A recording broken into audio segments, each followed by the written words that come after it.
So a lot of needs that the Broncos have. Jordan Davis, the interior defensive lineman out of Georgia, big guy. I still question how much upside he has as a pass rusher. So I'm not sure if I go that way at 9, but there's a couple edges there, and edges to where I'm looking at. And these guys, I think both of them are worth a top 10 pick. I think Jermaine Johnson, with what he showed at the Senior Bowl, he answered quite a few questions. What I kind of lean his way over David Ojabo. I think Ojabo is the better athlete, but Jermaine Johnson has a lot more tools to work with.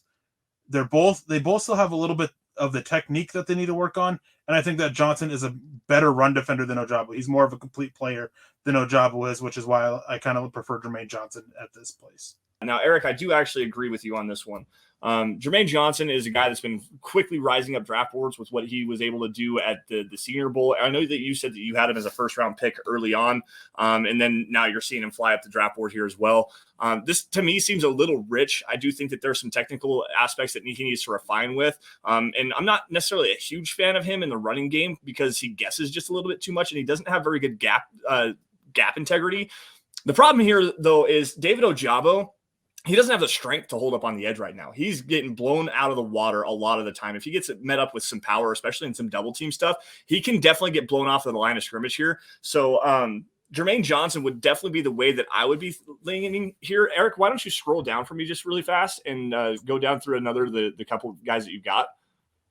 So we've got Kenyon Green, no. Travon Walker is a guy that I like a lot here as well. And the cornerback here, Ahmad Sauce Gardner, the kid out of Cincinnati. Long, fluid, rangy, has pretty good ball skills, decent hands as well. Got his hands, I believe, on 4 or 5 interceptions this year as well. So I like Gardner here. It might be a little rich for number 9, but what do you think about taking a cornerback? I mean, taking a corner, we've talked about their needs before, and Bryce Callahan, Kyle Fuller, they're both free agents. Michael Ojemudia, we barely got to see him on the field last year. We're not sure what he's going to offer. Ronald Darby has injury concerns. He's only played 1 full season. That was his 2020 season with the Washington football team, with Washington Commanders now. And so we're not sure what's happening with the depth there.